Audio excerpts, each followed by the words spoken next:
Hello guys, I welcome you all on my YouTube channel. तो आज का जो हमारा टॉपिक है that is free fall. Let's start the topic. Emotion solely under the influence of gravity only। तो जो motion सिर्फ gravity के इन्फ्लुएंस में हो रहा है उसको हम बोलते हैं free fall. It does not necessarily mean a falling object only. A vertical rising object is also said to be in free fall. तो इसका मतलब क्या है कि अगर आपको कोई ऑब्जेक्ट सिर्फ डाउनवर्ड फॉल कर रही है तो ये towards the surface of earth आ रही है तो इसके ऊपर तो ग्रेविटी एक्ट करेगी, इसको भी आप फ्री फॉल बोलते हो। अगर आपने कोई ऑब्जेक्ट है ऊपर को फेंकी है, ठीक है, तो एक मैक्सिमम हाइट अटेन करने के बाद वो दोबारा क्या आ जाती है, नीचे आ जाती है, क्योंकि उसके ऊपर भी क्या होती है, ग्रेविटी एक्ट कर रही होती है और वो ग्रेविटी इसको नीचे खींच के ले आती है। तो एक वर्टिकली राइजिंग ऑब्जेक्ट को भी आप फ्री फॉल मोशन का नाम दे सकते हो। तो near the surface of earth,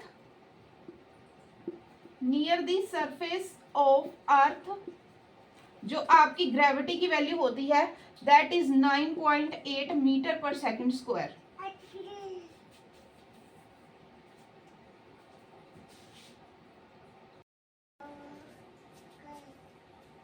near the surface of moon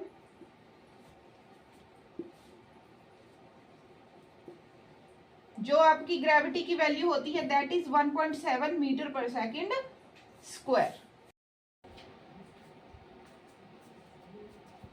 तो आई होप आपको फ्री फॉल समझ आ गया होगा। कोई भी ऑब्जेक्ट है जिसका motion solely under the influence of gravity है उसको हम फ्री फॉल बोलेंगे, चाहे वो वर्टिकली फिर राइजिंग ऑब्जेक्ट है चाहे वो डाउनवर्ड आपकी फॉल हो रही है।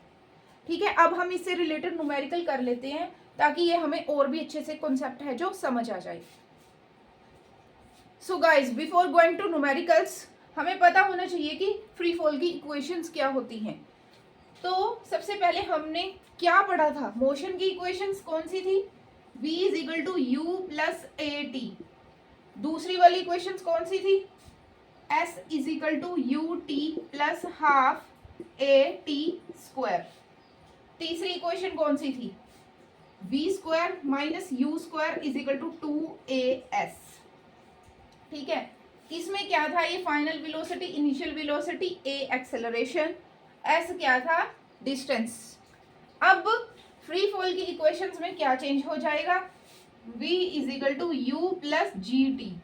जहां पे आपकी एक्सेलरेशन है वहां पे क्या हो जाएगी, एक्सेलरेशन ड्यू टू ग्रेविटी। जहां पे आपका डिस्टेंस है ये s, वहां पे आपकी क्या हो जाएगी, हाइट। हाइट भी एक डिस्टेंस ही है क्योंकि जब हम किसी ऑब्जेक्ट को ऊपर से नीचे गिराएंगे बेसिकली वो एक डिस्टेंस कवर करके नीचे गिरेगी, बट उस डिस्टेंस को भी कंसीडर हाइट। ठीक है, तो इसमें क्या है, u t plus half g t square.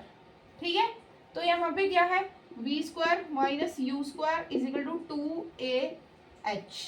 तो ये वाला डिस्टेंस भी, इसको भी हम क्या कंसीडर करेंगे, हाइट कंसीडर करेंगे।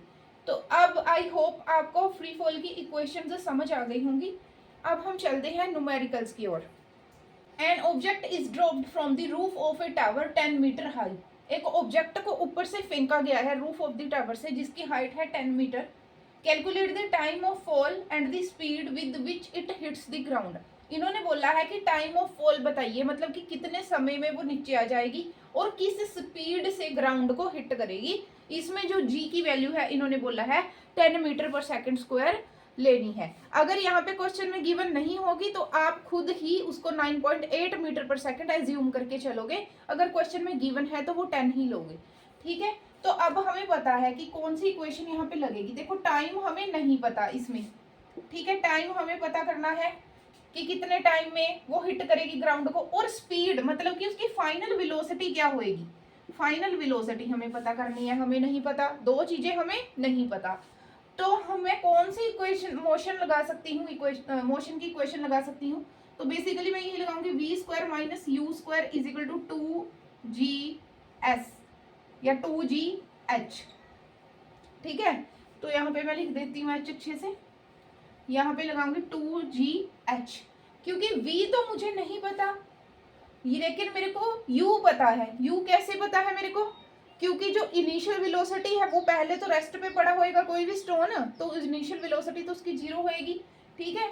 तो यहाँ पे मैं v² माइनस u की वैल्यू 0 भर दूंगी, 2 into g, acceleration due to gravity की वैल्यू कितनी है 10, हाइट कितनी है 10, ठीक है, समझ आई। तो यहां से क्या हो जाएगी v² is equal to 2 into 100, ठीक है। तो v से क्या आ जाएगा, यहाँ पे पूरे का स्क्वायर रूट आ जाएगा, तो v की वैल्यू कितनी आ जाएगी √2 इंटू 10, मतलब 10√2। अगर आप इसको खोल के लिखना चाहते हो तो खोल के लिख सकते हो। खोल के कैसे लिख सकते हो, √2 की वैल्यू क्या होती है 1.414, तो आपकी जो वेलोसिटी आ जाएगी वो अप्रोक्सीमेटली 14.14 आ जाएगी। ये है आपकी final velocity metre per second में, ठीक है। तो अभी उन्होंने क्या पूछा है, टाइम, तो टाइम भी तो हमें पता करना है, तो हम कौन सी सिंपल इक्वेशन लगा सकते हैं। तो आपने ये था आपका फर्स्ट, सेकंड सीन में आप कौन सा लगा सकते हो, v is equal to u plus g t. अब आप यहाँ पे देख रहे हो, आपको u की वैल्यू भी पता है, v की वैल्यू भी पता है, g की वैल्यू भी पता है, सिर्फ t की वैल्यू पता करनी है।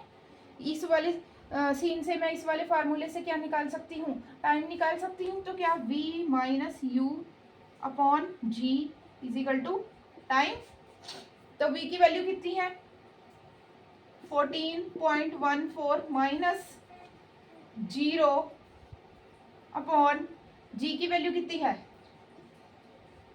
10 इज इक्वल टू टाइम। तो यहाँ से 14.14 अपॉन 10 है, तो यहाँ से टाइम की वैल्यू कितनी आ जाएगी बेटा, time is equal to 1.414 seconds, ठीक है।